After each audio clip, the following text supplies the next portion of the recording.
सवाल वो जो आखिर में करके गए वो ये कि आपने तिरंगे को नेहरू जी से जोड़ दिया। तिरंगा हिंदुस्तान का नहीं हमारा है, आपने ये कह दिया। तो बीजेपी जिस तिरंगा यात्रा को ले जा रही है वो तिरंगा हिंदुस्तान का नहीं है, वो आपका नहीं है। चलो भाई देखो अब मैं क्या करता हूँ। रूबिका, भारतवर्ष के पहले प्रधानमंत्री अपने हाथ में तिरंगा सम्मान लेकर खड़े हैं। कांग्रेस पार्टी ने भारत के पहले प्रधानमंत्री की तिरंगे के साथ फोटो लगाई है, तो इसमें भारतीय जनता पार्टी और संघ के पेट में इसलिए दर्द है क्योंकि वो तो हेडगेवार की फोटो दिखा नहीं सकते तिरंगे के साथ, ना सावरकर की दिखा सकते हैं, ना गोलवारकर की दिखा सकते हैं। और आपने तो खुद ही दिखाया कि ना आरएसएस का कोई स्टेटस चेंज है, ना मोहन भागवत जी का है, और ना तमाम संघ के पदाधिकारियों का। यहाँ तक कि जो आप फुटेज दिखा रही थी संघ के बहुत सारे लोग जो मार्च करते हुए जा रहे थे, किसी भी व्यक्ति के हाथ में तिरंगा नहीं था। अभी भी देख लीजिए ये चल रहा है, डंडा है और डंडे के साथ में भगवा झंडा है। तो तिरंगे का जो सम्मान करते ही नहीं, वो कांग्रेस पर अगर आज सवालिया निशान दाग रहे हैं, तो मैं समझती हूँ ये बहुत ही हास्यास्पद बात। ये बड़ी अच्छी बात कही आप। दो बातें मैं और जल्दी जल्दी कहूंगी।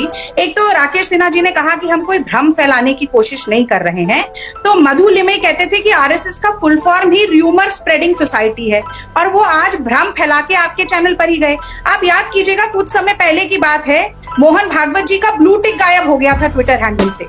हाहाकार मच गया देश में, डिबेट हो गए इसके ऊपर कि किस तरह से ब्लू टिक गायब हो सकता है, और ऐसी कार्रवाई हुई। उस समय रविशंकर प्रसाद जी देख रहे थे ये मंत्रालय कि ट्विटर इंडिया हेड का ही तबादला कर दिया गया, बदल दिया गया, और आज वो बैठकर कह रहे हैं कि आरएसएस का तो ट्विटर हैंडल काम ही नहीं करता है, मोहन भागवत जी का ट्विटर हैंडल काम नहीं करता है, तो उस पर डीपी चेंज हो, तिरंगा लगे ना लगे, इससे क्या फर्क पड़ता है। बात सिर्फ तिरंगे की नहीं है, मैं संविधान की भी बात जल्दी से कह दूं। ये आरएसएस ही थी जो संविधान की प्रतियां जलाती रही और बोलती रही कि मनुस्मृति को भारत का संविधान होना चाहिए। महात्मा गांधी की हत्या पर लड्डू बांटने वाली आरएसएस थी। यही नहीं, सबसे पहले टू नेशन थ्योरी सावरकर ने दी थी, जब उन्होंने कहा कि पितृभूमि और पुण्य भूमि के आधार पर भारत के नागरिकों का चयन होना चाहिए, बाकियों को बाहर निकाल देना चाहिए। जिन्ना के साथ, मुस्लिम लीग के साथ सिंध में और बंगाल में सरकार बनाने वाली आरएसएस थी। और आज भी मैं ये बड़े दावे के साथ कहना चाहती हूँ कि अंग्रेजों की जो नीति थी ना, डिवाइड एंड रूल, तोड़ो और राज करो, उसे अगर देश में कोई चला रहा है, संविधान की धज्जियां उड़ा रहा है,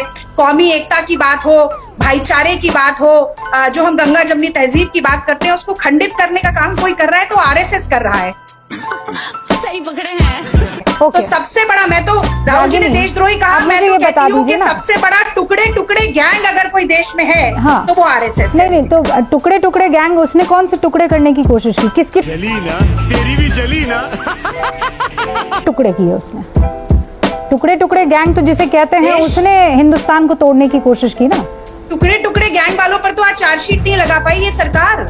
इतना बड़ा मीडिया में हवा बनाया, इतने सालों तक डिबेट चलता रहा, चार्जशीट नहीं हो पाई।